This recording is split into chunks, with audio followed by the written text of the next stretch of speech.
सही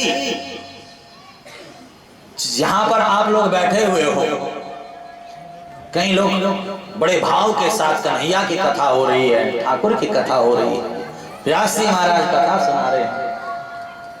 कई लोग अरे ये तो चलता रहता है यहाँ पर, ये तो कहानी कथा कीर्तन चलता रहता है, ये तो रोज का काम है।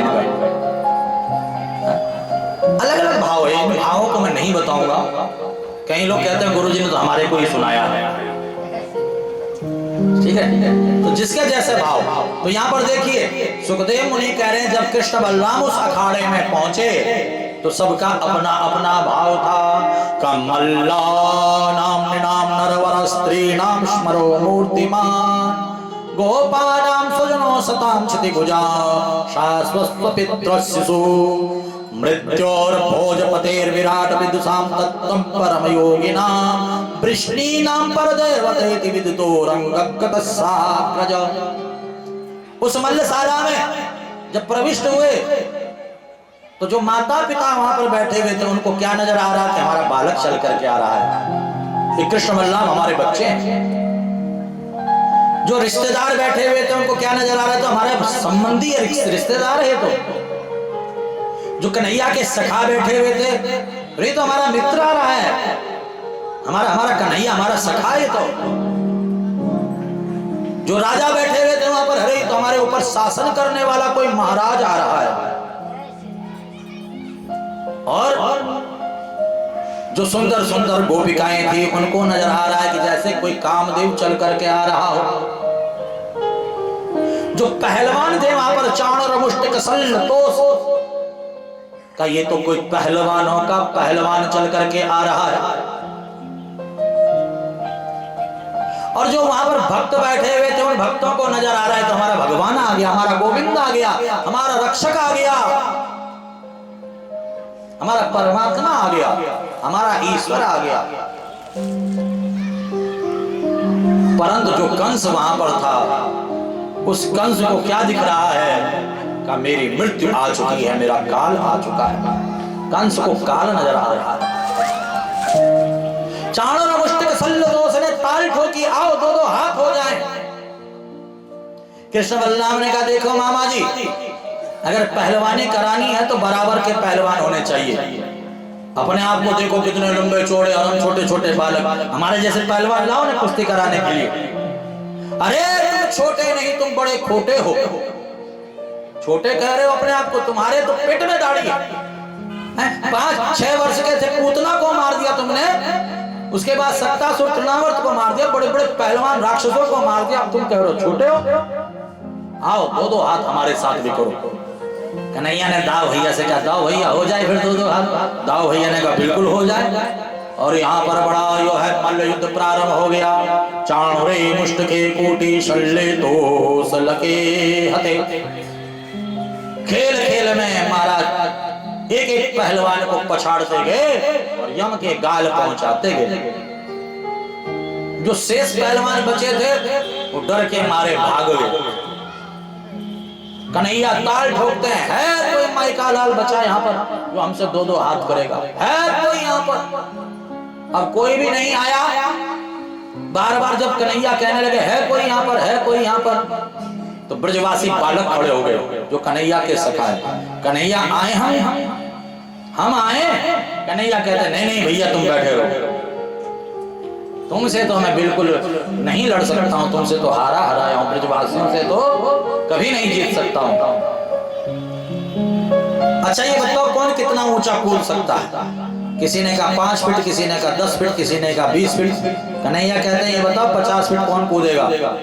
कहा कन्हैया हम तो नहीं कूद सकते हैं, तुम कूद सकते हो? कन्हैया ने कहा बिल्कुल कूद सकता हूँ। और कन्हैया ने जैसे ही कूद लगाए सीधा 50 फीट ऊपर मामा कंस के सिंहासन पर, कंस का सिंहासन डोल गया और कंस धाम से नीचे गिर गया। और कंस का गोविंदाय नमो नमः बोले कंस मर्दन भगवान की जय, बोले कंस मर्दन भगवान की जय।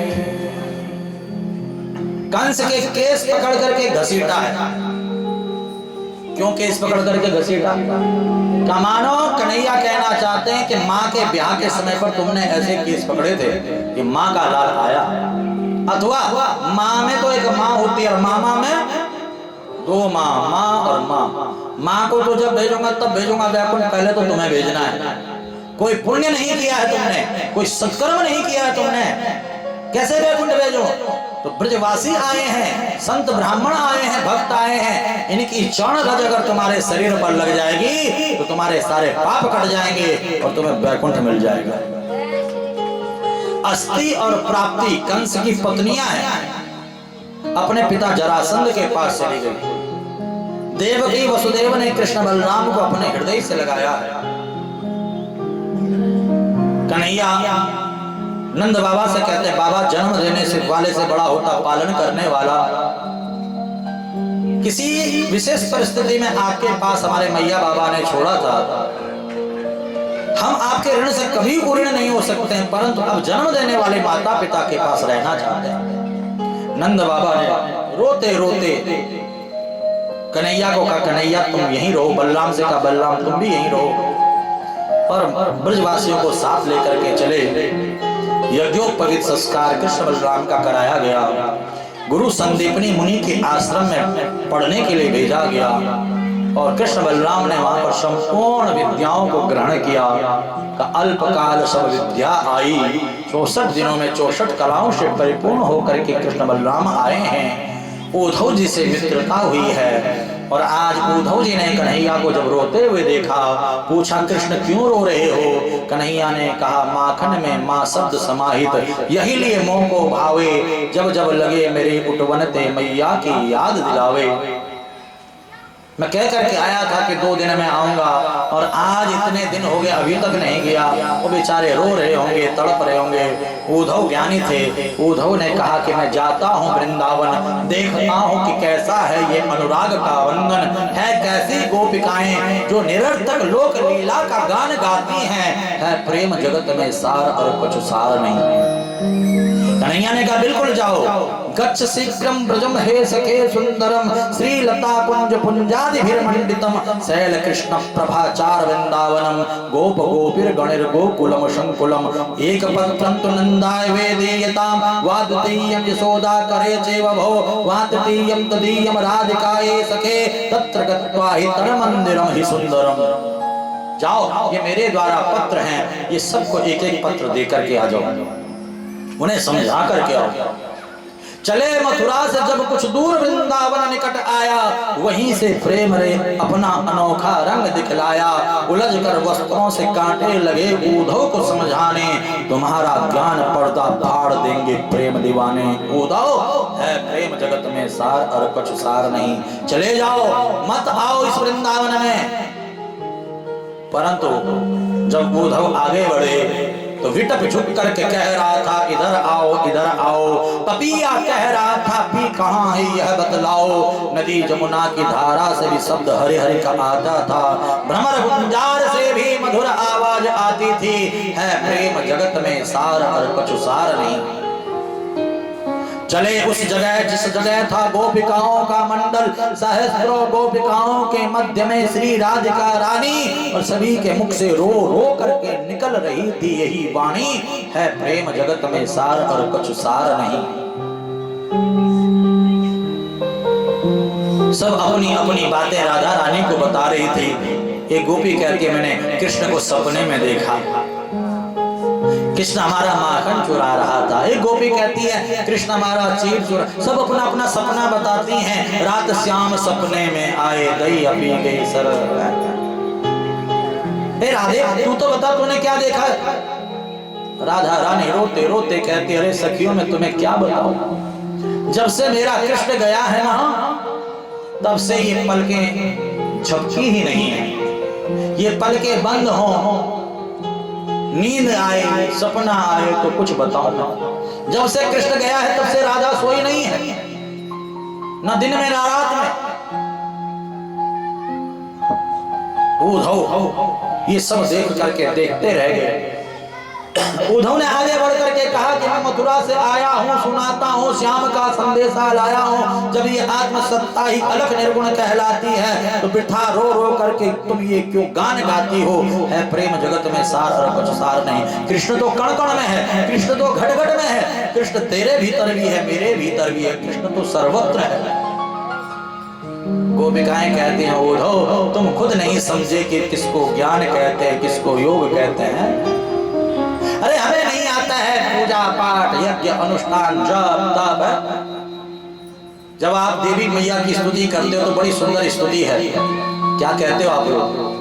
न मंत्र नो यंत्र तदपि च न जाने स्तुति महो न चावानम ध्यानम तदपि च न जाने स्तुति कथा न जाने मुद्रास्ते तदपि च न जाने विलपनम परम जाने मातः स्वदनुशरणं क्लेशहरणं विधेरज्ञा नेना द्रवेण विरहेण लसतया विधेयास क्यस्त्वतव चरणयोर्या ज्योतिरभूतदेतच्छन्तव्यं जननी सकलो धारणी शिवे कुपुत्रोजा ये क्वचिदपि कुमाता न भवति न मन्त्रं नो यन्त्रं तदपि च न जाने स्तुति कथा।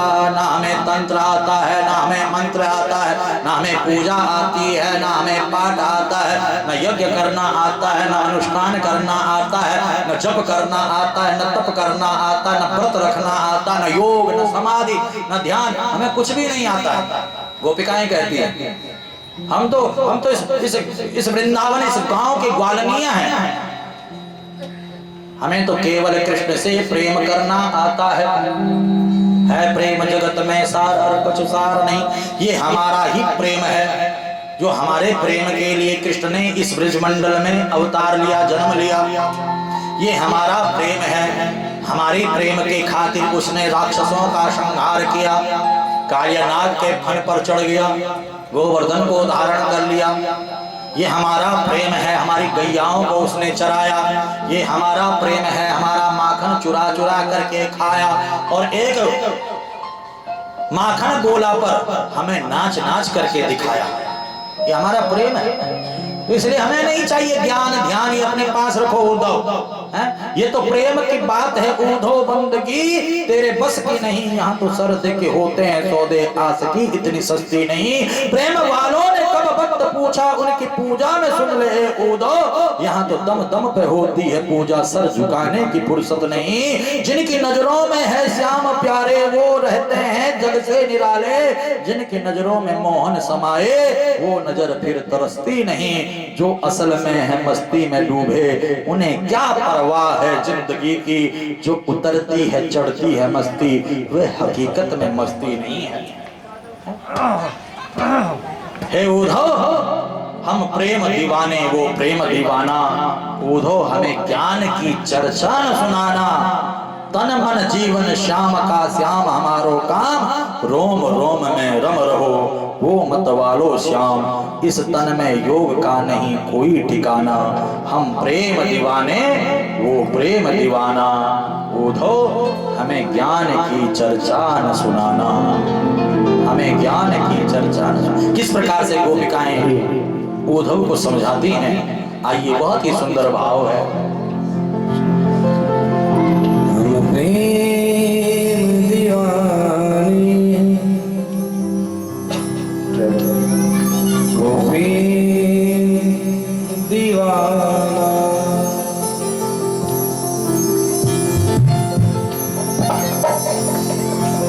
ए उद्धव हमें ज्ञान की पोथी ना सुनाना।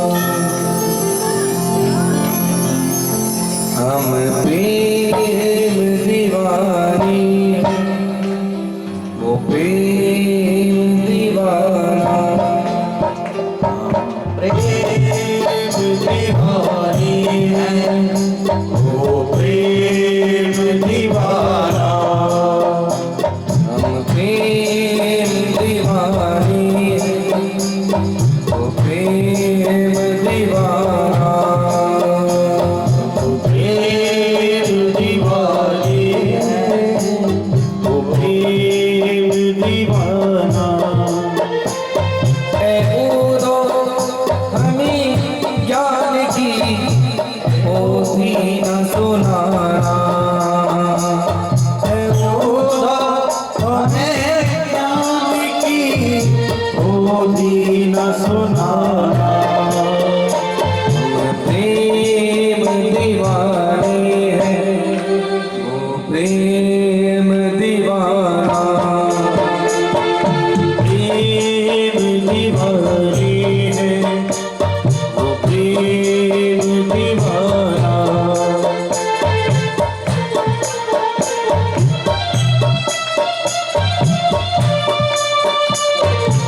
मीठी मीठी तालियों के साथ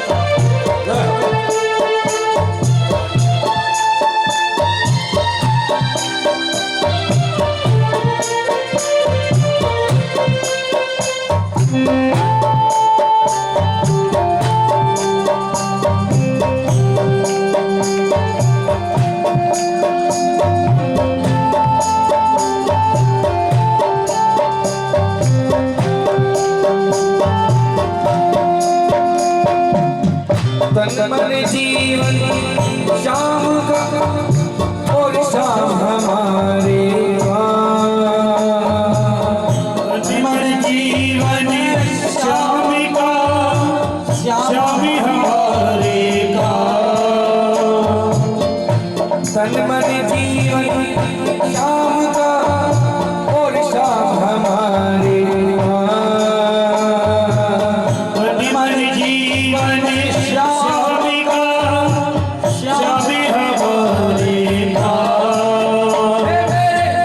रोम रोम में रम रहा वो मतवाला मेरे रोम रोम में रम रहा वो मतवाला सा। मेरे रोम रोम में रम रहा वो मतवाला। रोम रोम में रम रहा वो मतवाला सा।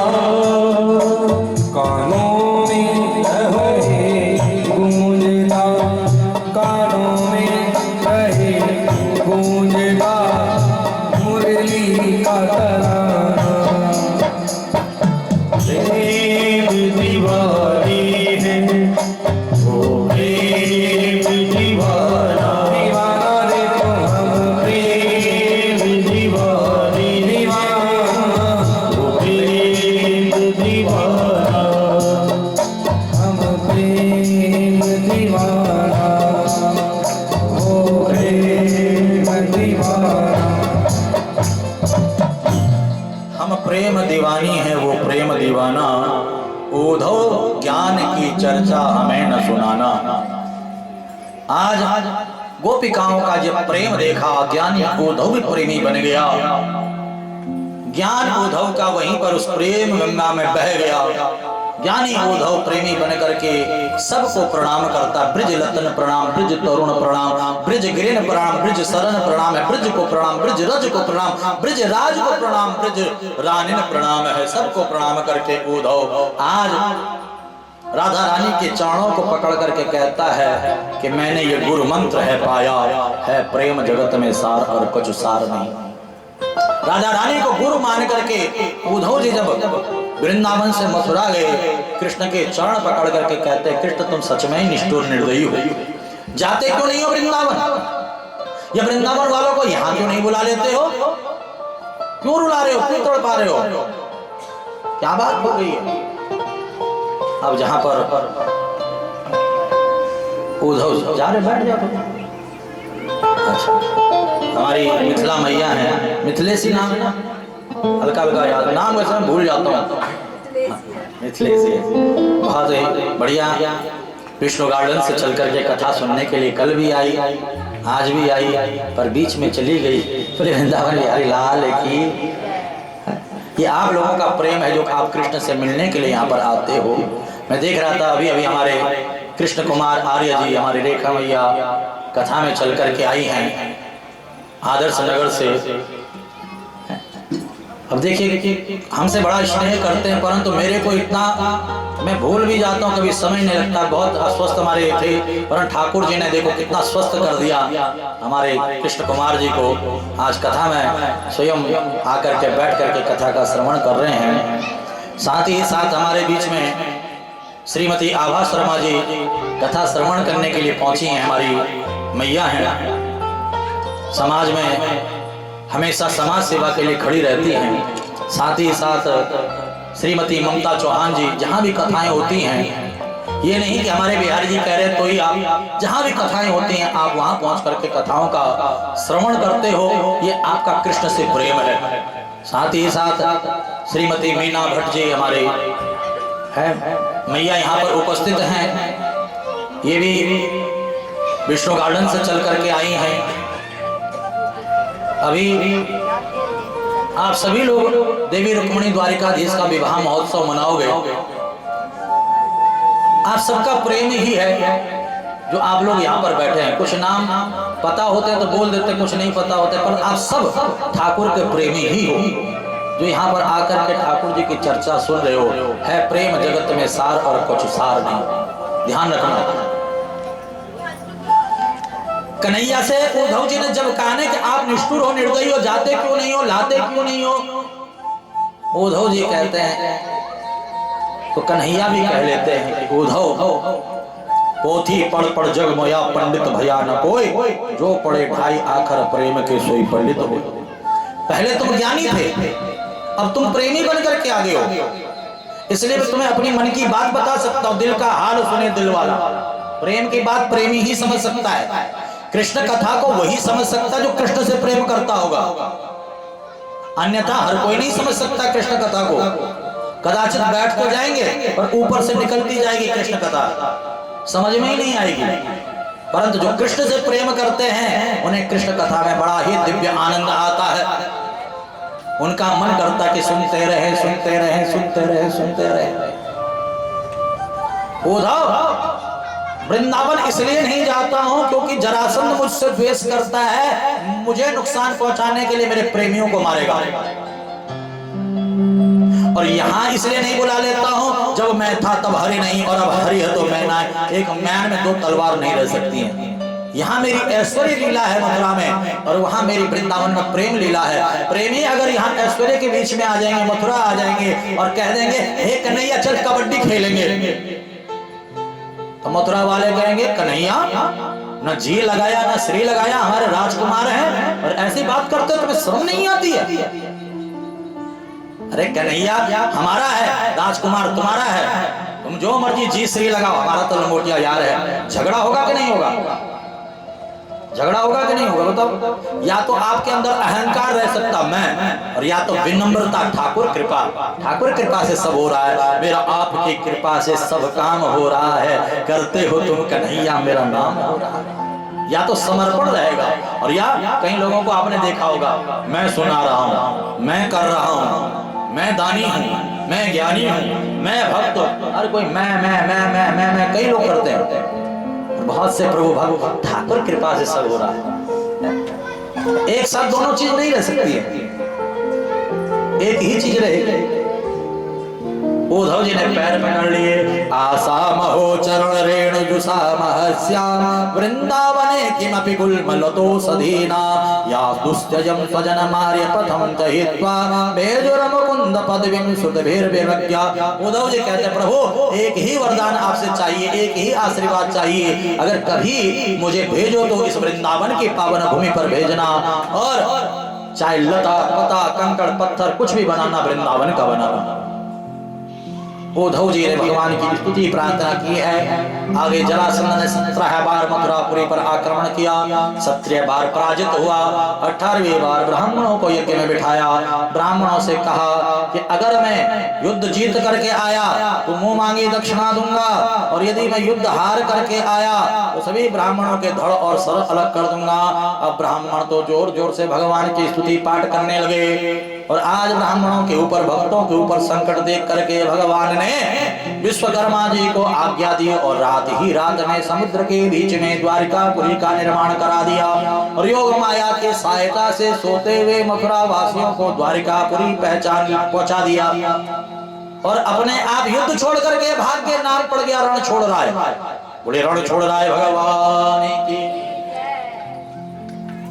पीछे से काल नेमी राक्षस मुचकुंद के द्वारा उसका उद्धार कराया, द्वारिकापुरी पहुंच करके द्वारिकाधीश बन गए। बोले द्वारिकाधीश भगवान की।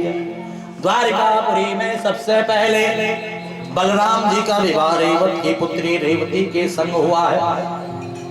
इस विवाह के बारे में चर्चा मिलती है शास्त्रों में। सतयुग में रेवती का जन्म हुआ था, और अपनी बेटी के विवाह के लिए वर ढूंढने के लिए, वर के बारे में पूछने के लिए ब्रह्मा जी के पास चले गए ब्रह्मलोक। ब्रह्मा जी हंसने लगे, पृथ्वी पे कोई नहीं मिला तुझे, जो तू यहाँ आ गया। अब तू यहाँ आया और यहाँ से जाएगा तब तक तो हमारा सत्युग बीत चुका होगा, त्रेता बीत चुका होगा, द्वापर का अंत होगा, और उस समय पर बलराम जी ही तुम्हारी बेटी के योग्य वर होंगे। और आज रेवती का विवाह बलराम जी के साथ संपन्न हुआ। अब सतयुग की रेवती थी, 1000 फुट की इसकी हाइट थी। जब बलराम जी को इसका चेहरा देखना होता, यो देखते पीछे गिर जाते, दुल्हन का मुंह ही नहीं दिखता। बलराम जी ने हल लिया, हल से खींचा, मूसल से दबाया, अब लेवल बराबर आया। बोले रेवती रमण भगवान की। अब इधर कुंदनपुर में रहते हैं भीष्मक महाराज। भीष्मक महाराज के 7 बेटा है। सबसे बड़े बेटे का नाम है रुक्मी, फिर है रुक्मरथ, रुक्मबाव, रुक्मजित, ऐसे नाम है उनके ना। और एक बेटी है जिसका नाम है रुक्मणी। अब यहाँ पर रुक्मणी चाहती है कि मेरा विवाह द्वारिकाधीश के साथ हो, परंतु रुक्मणी का भाई चाहता है कि बहन का विवाह मैं शिशुपाल के साथ कराऊंगा, शिशुपाल के संग विवाह कराऊंगा। रुक्मणी ने कहा कि ऐसे वर को क्या वरो जो जन्मे और मर जाए, वर ही वरो गोपाल को जो मेरे छुड़ लो अमर हो जाए। ये शिशुपाल एक न एक दिन तो मारा जाएगा, मैं तो विवाह द्वारिकाधीश से करूंगी। पिताजी के आगे कहने लगी, पिताजी कुछ कर। पिताजी ने कहा भाई जब बेटा बड़ा हो जाता है तब बाप की नहीं चलती है। आपने देखा होगा घर में बेटा जब बड़ा हो जाए, कमाने धमाने लग जाए, तो पिताजी को कहता चुप करके बैठ जाओ, हाँ बूढ़े हो गए हो तुम्हारी समझ खत्म हो गई, अब जो मैं चाहूंगा सो होगा। बेटा के आगे नहीं बोल सकता हूं, अब क्या करूं। तो रुक्मणी सोचते सोचते पहुंच गई अपने भाभी के पास। भाभी कुछ करो ना, भाभी कुछ करो ना। भाभी कहती है तेरे भाई के आगे बोल नहीं सकती मैं। कदाचित अगर घर में पति अगर बड़ा क्रोधित हो तो पत्नियां जल्दी से मुंह नहीं खोलती, डरी सहमी रहती है। गुस्से वाला अगर राक्षसी प्रवृत्ति का अगर पति है तो, अब पति अगर बहुत बढ़िया है, खुश मिजाज है, हंसता खेलता रहता है, हंसी मजाक कर, पत्नी हर कोई बात रख देती है कि स्वामी ऐसा नहीं ऐसा होना चाहिए। तो तेरे भाई के आगे हम कहाँ बोलने वाली भाई, कहाँ आइडिया दे सकते। भाभियां आइडिया देने में बड़ी कुशल होती है, होती कि नहीं होती बताओ। आइडिया दे सकती है, क्या आइडिया। एक काम करो, पत्र लिखो, किसी पंडित जी के हाथ पहुंचा दो द्वारिकाधीश तक। पंडित जी पे कोई शक भी नहीं करेगा और पत्र भी पहुंच जाएगा आगे द्वारिकाधीश की इच्छा। देवी रुक्मणी ने सुंदर पत्र लिखा, पंडित जी को दक्षिणा देकर के कहा पंडित जी ये आपकी दक्षिणा एडवांस में, ये पत्र लेकर के जाओ। और द्वारिकाधीश तक ये पत्र पहुंचा दो। पंडित जी पत्र लेकर के चल पड़े। राक्षसों ने कहा पंडित जी कहाँ जा रहे हो? कहा भंडारा ना, भंडारे में जा रहे हैं। अच्छा अच्छा जाओ जाओ। ऐसे बचते बचाते पंडित जी चले गए द्वारिकापुरी में द्वारिकाधीश ने खूब स्वागत सत्कार किया है। सुंदर भोजन प्रसाद पवा करके अंतःपुर में ले गए और अब जाकर के पूछा कि हाँ पंडित जी कहाँ से आए हो? हम लोगों के घर पर कोई संत ब्राह्मण आ जाए तो आप लोग छूटते क्या? तो क्या बात है, क्यों आए हो? हम लोग सोचते दक्षिणा लेने के लिए आ गए, कुछ मांगने के लिए आ गए। देखिए द्वारिकाधीश से शिक्षा लीजिए। पहले ही नहीं पूछा कि क्यों आए हो, किस लिए आए हो, पहले भीतर लेकर के गए, पानी पिलाया, भोजन कराया। जब पंडित जी बिल्कुल स्वस्थ हो गए, थकान जब मिट गई है, बिस्तर पर जब लेट गए, चरण दबाते हुए पंडित जी कहाँ से आए हो, सब कुशल तो है? अब पंडित जी तो बिल्कुल स्वस्थ हो गए कि हाँ भाई द्वारिकाधीश बहुत अच्छे हैं, अब मैं कुछ भी कह सकता हूँ। अब जो पहले ही पूछे क्यों आए हो, किस लिए आए हो, सामने वाला वैसे घबरा जाए। क्या मैं कुंदनपुर से आया हूँ, कुंदनपुर में जिस राजकुमारी का स्वयंवर है उसी ने भेजा है मुझे। ये पत्र द्वारिकाधीश तक पहुंचा, ये पत्र लेकर के आया होगा। क्या लिखा है पत्र में, पढ़ो। क्या ऐसे किसी का प्रेम पत्र कैसे पढ़ सकते हैं? का हम आज्ञा दे रहे हैं, पढ़ लो। कब आपकी आज्ञा मिल गई है तो पढ़ लेता हूं। देवी रुक्मणी लिख रही है कि श्रुत्वा गुणान भुवन सुंदर सणवदान्ते निर्विश्य कर्ण विवरेण हरतोंगतापम रूपम दृशाम दृशिमताम अखिलार्धलाभम त्वयि आजुता विसति चित्तम पत्रपम में। हे त्रिभुवन सुंदर, हे शोक संताप को नष्ट करने वाले, हे द्वारिकाधीश भगवान, आज मैं लोक लाज कुल खानदान मान मर्यादा सबका त्याग करके निर्लज्ज भाव से आपको ये पत्र लिख रही हूँ। मेरा भाई मेरा भी ब्याह शिशुपाल के साथ कराना चाहता है, परंतु मैं आपसे ब्याह करना चाहती हूँ। मैं जानती हूँ शिशुपाल एक ना एक दिन आपके द्वारा मारा जाएगा। मैं आपसे प्रेम करती हूँ। आप सोचो कि मैंने आपको देखा है, देखा तो नहीं है। फिर आप सोचोगे प्रेम कैसे हो गया? का देवर्षि नारद आकर के आपकी लीला कथा मुझे सुना जाते हैं। आपकी लीला कथाओं को सुनते सुनते मुझे आपसे प्रेम हो गया है, इसलिए मेरा आप हरण करके ले जाओ। हरण कहां से करोगे, कैसे करोगे? का मैं प्रातः काल देवी का पूजन करने जाऊंगी, वहीं देवी के मंदिर से मुझे भगा करके ले जाओ। सावधान में किया, सावधानी से आना, बड़े बड़े राक्षस पहरेदार होंगे। द्वारिकाधीश ने जैसे ही पत्र को सुना, पंडित जी को रथ पर बिठाया, अपने बगल में बिठाया, अपने साथ बिठाया और चल पड़े। दाऊ भैया ने कहा कहाँ जा रहे हो? का भैया अभी जल्दी में हो। दाऊ भैया को पता लगा कि कुंदनपुर जा रहे हो, कन्हैया बड़ा हो गया, ब्याह करना चाहता है। अरे वहां तो राक्षस होंगे। दाऊ भैया सेना तैयार करने लग गए और इधर कुंदनपुर में प्रातः काल देवी रुक्मणी माँ भगवती माँ जगदम्बा की पूजा कर रही थी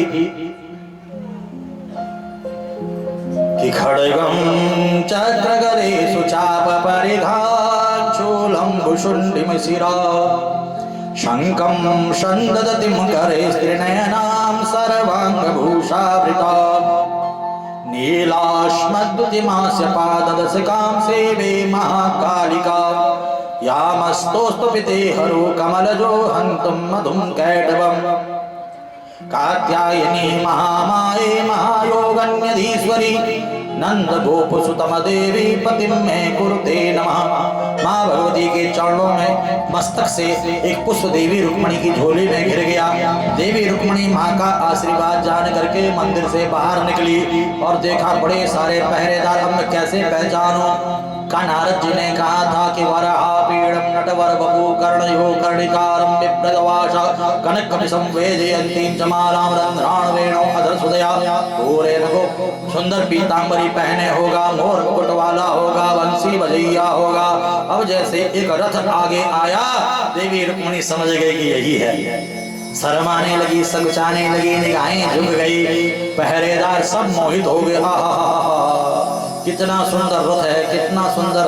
आइए द्वारिकाधीश है, यही देवी रुक्मिणी के योग्य है। जोड़ी तो इन दोनों की जमती है। सब पहरेदार मोहित हो गए, आपस में चर्चा कर रहे हैं। ये दोनों लगता है एक ही दूसरे के लिए बने हैं, इनका जन्म ही एक दूसरे के लिए हुआ है। द्वारिकाधीश ने देवी रुक्मिणी का हाथ पकड़ा और रथ पर लेकर के चले। रथ जब आगे बढ़ा, सबके सब माया से मुक्त हो गए। भैया ले गयो, ले गयो, ले गयो, ले गयो। अरे क्या ले गयो? देवी रुक्मिणी का हरण करके ले गए। वापिस रुक्मिणी के भाई रुक्मिणी से कहा, भाई बहन का हरण तो हो गया, अब क्या करें? शिशुपाल को पता चला कि रुक्मिणी का हरण हो गया। शिशुपाल जिस डोली को लेकर के आया था दुल्हन को लेने के लिए, उसी डोली में बैठ करके अपने घर चले गए। रुक्मिणी के भाई रुक्मिणी ने प्रतिज्ञा कर दी, बहन को लेकर के आऊंगा, नहीं तो आऊंगा ही नहीं। युद्ध करने के लिए चल पड़ा। इतने में युद्ध में हो रहा था, दाव भैया आगे, कन्हैया घबरा नहीं, मैं भी आ गया। कन्हैया ने कहा जिसका बड़ा भाई उसके साथ, उसको घबराने की जरूरत ही नहीं है।